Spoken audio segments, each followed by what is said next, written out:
And welcome live from Soldier Field in Chicago, a stadium built in 1924. I'm Glenn Crooks. This is Matty Lawrence. This is New York City FC pregame live as New York City FC on the road for the second consecutive week to meet the Chicago Fire. The Fire, well, they drew the short straw. Yeah.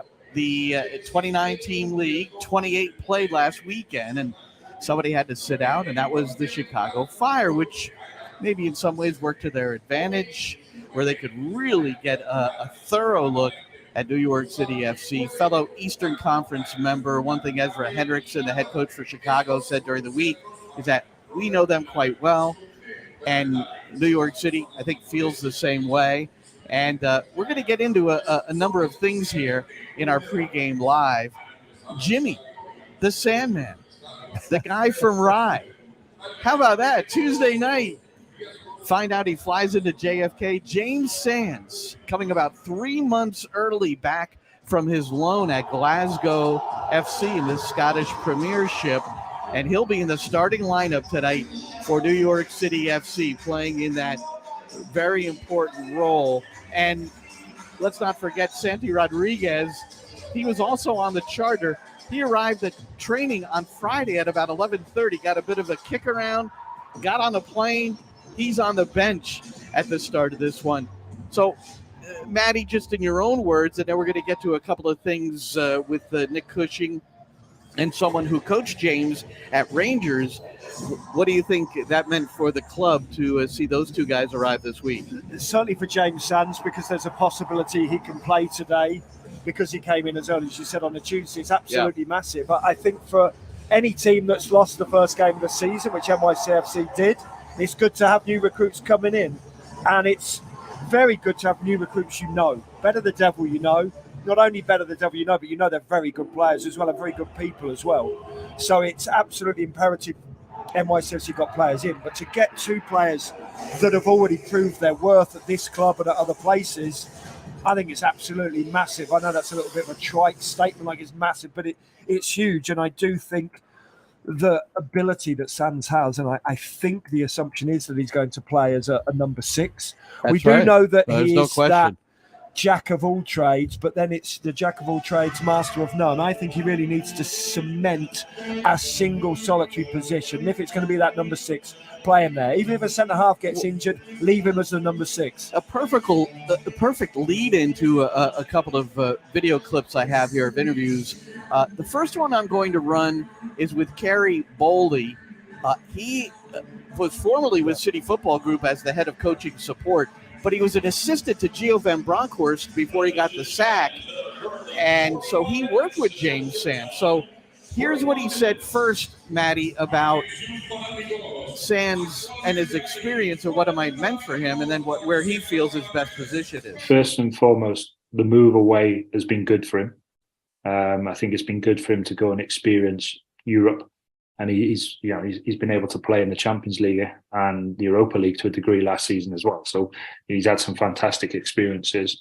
I think he's a player that can absolutely play across Europe without a shadow of a doubt. You know, if you were to ask, is he good enough? Yeah, without a doubt, he is.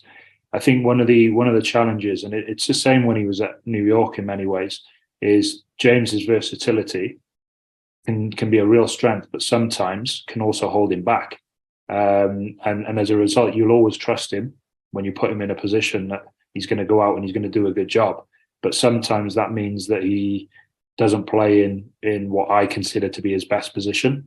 And although towards the end of our time, we were able to get him more in that position because we had centre-backs coming back from injury, then when we lost centre-backs again, he needed to go back and play in the back four, which he does. And he does a good job there. And he was always developing, always keen to learn. I spent a lot of time with him at Rangers day to day, talking about his game, helping him around what we needed and just trying to pick out moments through the IDP process around correction, reinforcement. And he is absolutely a top learner, really wants to improve every day, committed to everything that he does. And those qualities will be the reason why he will continue to improve and develop to be a top European player. So that was one of his coaches at Rangers, Dr. Kerry Boldy. Now let's hear from his current coach earlier this week after James arrived. He's Nick Cushing.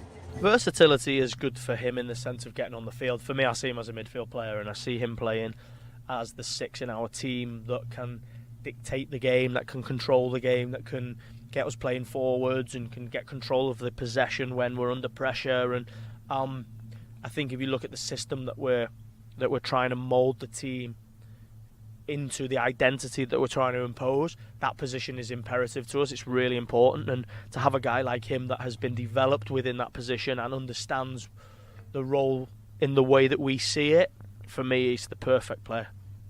And what are the tools that make him the perfect player there in relation to how you see it? I think his technical ability is good. You see in this training session, he can play short and he can play long. His vision is good. He can see the passes, whether it's, playing to the guy next to him or playing between the lines or playing in behind or switching the play. And his understanding positionally of how, when the opposition try and control space, how he can manipulate space and open spaces, I think is really, really good, but he's also improving. And, maybe he hasn't played that way for the last 12 months, 16 months, but in one training session you can see he's joysticking and talking and moving players to open spaces for our forward players, because ultimately that's what we want. We want our players, we want to get our offensive players in the game, and we want to be able to go and hurt teams, and he will play a huge part in that. All right, Matty, well, there's back-to-back comments about James Sands, and one at a program, Rangers FC, where maybe they didn't play in the same style or method that Nick Cushing would like him to play here. He made the reference maybe the last year or so. He hasn't really been playing in the role that they will certainly require of him, but need of him, maybe even more importantly. Yeah, I think ultimately what I learned from those two coaches speaking there was that they want James Sands to play in one position. They don't want to move him around. Let's not forget he's still a young man. He's still a young 22 professional. He's still learning the process of being a professional footballer, and he's still learning the position and learning to play 40, 50, 60 games a season. So for me, it is absolutely imperative that if Nick Cushing says we want him to play as a number 6, if two centre-halves gets injured, he still plays as the number 6. I know maybe in a 5 and 10 minute spell he has to go and help the team out, and of course he'll do that. We've learned that from those two coaches.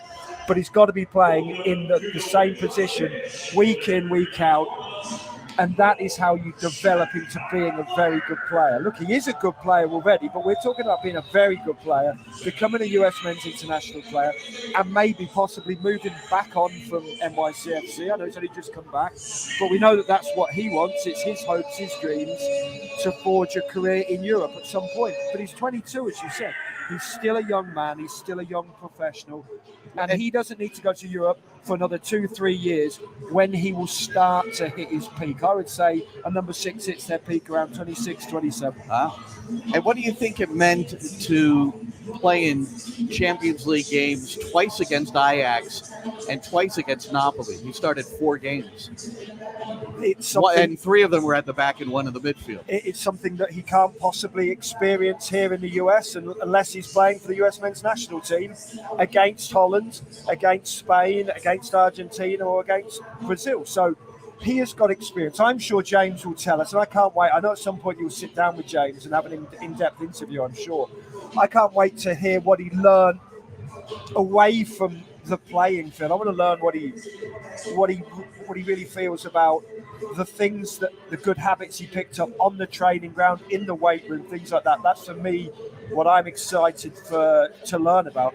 And he had some very, very good players that he played alongside, was managed by in Van Bronckhorst. You can only pick up good habits from those type of people, and you learn how to become a professional footballer. He's still 22, he's still young, he's still learning his trade. I want to know what he's learned, not just in the games, but look. Well, we heard Roberto Abramowitz, who could speak to Matthias Pellegrini, told us Pellegrini primarily speaks Spanish. Yeah. We really can't have conversation with him. He'll be starting at the attacking midfield role today, and you see the lineup being scrolled here in the lower third, and we'll get to a couple of other figures in there. But Pellegrini was so impressed in just 2 training sessions, just I think with the professionalism he described Yeah. and how he just had a presence. Yeah, apart from speaking badly because he was in Glasgow, I would imagine that he can only pick up good habits being in being at Rangers. They are Champions League players, Europa League players. Yes, the Scottish League is very similar in terms of all-around quality to MLS. MLS and the Scottish Premiership are very similar, but Rangers and Celtic are 100 miles above the rest of the Scottish League. So he can only have picked up good habits from the likes of Stephen Davis, the likes of Lundstrom, players who played in the Premier League for numbers of years and been very successful. It can only have rubbed off on him. Because what we're learning, I learned from the two coaches, he was a sponge. He wants to learn, he wants to seep everything up, and he wants to grow. That can only be a positive. And I understand what Pellegrini said. The first time I played with big-time players, big-time professional players, you knew within 10 minutes how good they were. The pace they would wrap the ball into you at, what they would expect from you, what they would demand from you. They would hit it past the ball so much harder than lesser players. They would expect you to control it. They'd expect you to be cushioning it into the position you want to play it next. You cannot fail to learn from them and to grow and be a better player and a better person as well, a better pro. Well, and that's what Sam said to me. We had a brief chat at the airport, and we will sit down and have a good one-on-one soon. But he emphasized more the being away from home. Yes. Be away from his parents. Like I said, he's only 22 years old, and just the experience of being on his own, which helps you grow as well. Then there's Santi Rodriguez. He's an old guy. He's 23 years old. There was a radio interview in Uruguay with Santi last week where he explained that David Lee had visited him in December and they could not come to an agreement. But now they have. It's a 5-year deal. It's a designated player deal. So a guy who led the league in game-winning assists last year, he proved his value in a year where New York City couldn't repeat the MLS Cup, but they did get to the Eastern Conference Final, and he was a big part of it. So having him back, he's on the bench. Remember, Pellegrini will start at that attacking midfield role, but I'm sure by the time the home opener arrives next week, it'll be Santi Rodriguez. Yeah, look, again, better the devil you know exactly how good he is. You know what he brings to this team, what he brings to the league. And also, let's be honest, things aren't always about the length of contract and the amount of money, but we know what a short career you have. I know only too well what a short career you have in this game. He was in a very strong position the minute Maxi Morales left, the minute the other players left, the spine of the team. Sean Johnson, Alex Carlins, Sands had already gone, Alfredo Morales was injured, Nico Acevedo had left, Eber left, Valentin Castellanos had left, the whole spine of the team. So Santi Rodriguez was in a really good, strong position to negotiate the best contract he could get, and he got it, and he signed. And as I say, things aren't just about money, but I respect the players want to earn as much money as they can, sign for as long as they want to protect their family. 5-year deal on a lot of money because he's a DP. Yeah. Now he has to come back and prove just how good we know he is. And he's still growing. Yes, he's an old man at 23 compared to James Sands, but he's still very, very young in terms of a footballer. His body shape is still growing at 23. He's got a lot of work he can do in the gym. He's got a lot of work he can do on the training grounds. And ultimately, that makes him a better player on the pitch that we're seeing now as well, Glenn. I can't wait to see him. I almost hope I don't see him today because that would be a bit desperation stakes. As you said, he had a bit of a jog around yesterday and a stroke of a football or two, and that was about it. So I'd be a little worried of somebody who'd flown in from Uruguay, as you said, then had to jump on another plane and fly to Chicago, dealing with jet lag, dealing with different things. I wouldn't. You remember when you were 23? Just get out and play. Put him out there. Yeah, I'll remind you of that when he pulls his hamstring after 3 minutes. How about this?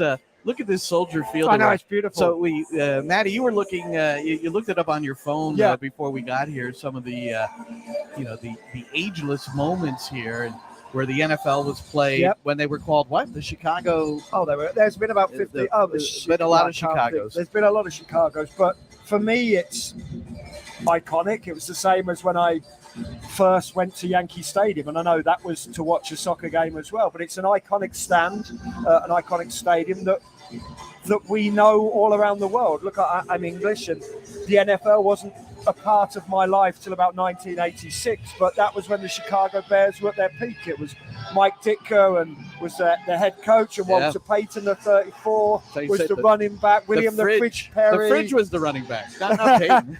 Well, the Fridge was the running back from a yard, wasn't it? Yeah, but that was my first little glimpse into the NFL. So this is iconic for me, and even better for me. I'm not watching the Chicago Bears, I'm watching NYCFC. So it all comes around, and it's intriguing to see that, this is a stadium built basically a century ago. It cost $13 million to build, and it has hosted a wealth of not only sporting events, but also, the great Martin Luther King held rallies, speeches here. So it's iconic in many senses, and of course it was named Soldier Field because of soldiers who lost their life in World War One. So I know that's off the soccer track, but it's life, and it's why we all grow as humans. I've learned something new today. It's like the first time I walked into Yankee Stadium as a Yankee fan growing up, and same sort of feel here. They still have the columns out front, the original structure, but it's been upgraded in the early 2000s. But you can still see from our vantage point here, this is a football stadium where they're playing football, soccer. Here tonight, Chicago playing host to New York City FC. So we've had the starting 11 scrolling here. I think of note, two things of note. Andres Jason will start in place of Thiago Andrade, and that is a coach's decision. Yes. So Jason will start on the left wing. And Tavon Gray, injured, hamstring, not sure how long he'll be out. Alfredo Barral is also out. But the backup to Gray is the 18-year-old Serbian, Mitja Ilinic. And let's take a moment to hear Nick Cushing's thought about the 18-year-old getting his first start in MLS. He played 8 minutes off the bench at Nashville after Gray got hurt. He is a really good character. He's really enthusiastic, really hungry to learn. Of course, the strong parts of his game are his physical ability. He's quick, and he's got a real high endurance. In the final third, he will give us a lot. Defensively, he has to continue to learn, continue to listen to Maxime Chanot, to Thiago Martins. We have to develop his defensive game, but that's natural at 18. Not so many games at this level. And he's only going to learn by playing. He's only going to learn by going on the training pitch and going into games and being put under pressure. We saw it with Tavon in 2021. Anton got the injury. Tavon went in, and he gave us, some really good performances, and we went through the run into winning MLS Cup. And we believe in Mitja. We just got to make sure that he consistently continues to listen and continues to work. All right, Matty. Well, the thing he said there is you got to throw him out there at some point. Yes. You've brought him in. You've given him a contract. Your fullback on the right, Tavon Gray, your regular, your number one, is down. I mean, you could put Andres Jason there. He's played fullback before, but he's going with the 18-year-old. Look, the best way to learn is on the job, of course, and it's always easier as a young player to learn in a good team. And we hope that NYCFC, yes, it was a bad result last week, but if it's a good team, if it's a team playing with confidence and winning games, it's so much easier as a young player to fit into that side. So I think if NYCFC lost the next 5 games, you might not see him playing in all 5 of the games, because sometimes you need a bit of experience if things are going badly, and you can lose confidence as a young player a lot quicker than a 32-year-old older pro who's been down that path of losing many games. So I know that's looking at it slightly negative in terms of NYCFC. I think they're going to be a good team, so I think it's a great time for him to learn, and no better place than Soldier Field against Chicago Fire. It'll be interesting to see his attacking prowess. Yeah. He did have a trio of goals at his appearances in Serbia on the first team level. So that's Mitja Ilinic in the starting 11 for New York City, as is James Sands, and he's the featured performer tonight for sure. Well, I'm Glenn Crooks. This is Matty Lawrence. We're about ready to start our pregame show on the New York City FC network and Apple TV. If you're watching the game on Apple, go to the drop down where it says home radio. Even though we're on the road, that'll be us. And I'm going to, on my Twitter in just a moment, I'm going to send you a picture and show you where to click just to make it as easy as possible. Now, if you're not on Apple TV, then you've got to sync up things, right? Just stop the DVR, right? Just pause it, wait for us to get there, then hit it on the opening whistle, and you're all set and synced up. We're trying to do the best we can for you here, the New York City FC Network. Well, Matty, looking forward to this one, and we'll be with you in just a few minutes on the network. I'm Glenn Crooks for Matty Lawrence. Chris Sakonis will be with us too tonight. Thanks for listening. Thanks for watching. Enjoy the game, everybody.